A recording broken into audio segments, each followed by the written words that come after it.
ইফালে শুৱালকুছিৰ বংশৰত ভূমাফিয়াৰ দপদপনি ২ নম্বৰ কুলহাটিত খিলঞ্জীয়া লোকৰ ভূমি অনা অসমীয়া ব্যৱসায়িক পট্টাদাৰৰ অজ্ঞাতে বিক্ৰী কৰিলে ভূমাফিয়াই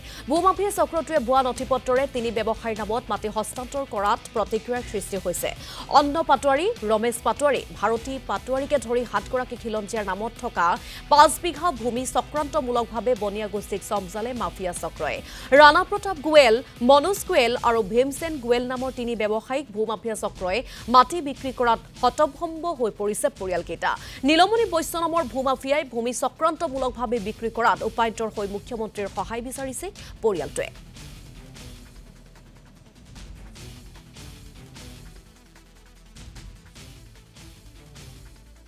চক্ৰৰ অন্তৰ্গত ২ নং কুলহাটি গাঁৱৰ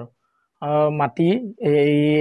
৪২৩ নং দাগৰ এখন ৯৯ নং পট্টাত আমাৰ এই চাচুমা অৰ্থাৎ মোৰ শহুৰাটোৰ মা আৰু লগতে মোৰ শহুৰাটোৰ বংশৰ যিখিনি পৰিয়ালৰ মাটি ৫ বিঘা মাটি আছিলে এইখিনি মাটি থকা আমি গম পাওঁ ৮ নামতে আছিলে তাৰপিছত একদিন বংশৰে এজন দালাল নীলমণি বৈশ্য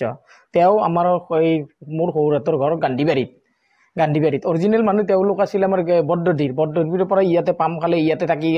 থাকিলে তেওঁলোকৰ তাতে মাটিবিলাক ৰৈ আছে থাকলি আৰু নীলমণি বৈশ্যই কেনেবাকৈ গম পাইছে হাজত সঁচাৰি পেলাই তেওঁলোকে একদিন নীলমণি বৈশ্য নিজে আহিছে আৰু মানুহ লৈ আহিছে আহি পেলাই কৈছে আমাৰ শাহুমাহঁতক যে এনেকৈ আপোনালোকৰ মাটি আছে মাটিখিনি দিব নেকি মোক আমাৰ মাহঁতে কৈছে যে মাটিখিনি থকাটো আমি গম পাওঁ আমি দিম এতিয়া বা কি বা চলি আছে আমিতো একো গম নাপাওঁ তেনেতে নীলমণি বৈশ্য আহি মানুহখিনিক মাটি লৈ গ'ল একদিন মাটি যোৱাৰ পিছত নীলমণি বৈশ্য তাকে গ'ল আমাৰ মানুহখিনি যাই পেলাই নীলমণি বৈশ্য থাকি পেলাই তেওঁ বহালা বহি পেলাই চাহ পানী দি পেলাই তেওঁলোকক ক'লে যে আপোনালোকে এটা কাম কৰক ভোটৰ এই পান কাৰ্ড আধাৰ কাৰ্ড আনিছে নেকি তেতিয়া আৰু আমাৰ মানুহখিনি আৰু সজা মানুহ খেতিয়ক মানুহ ইমান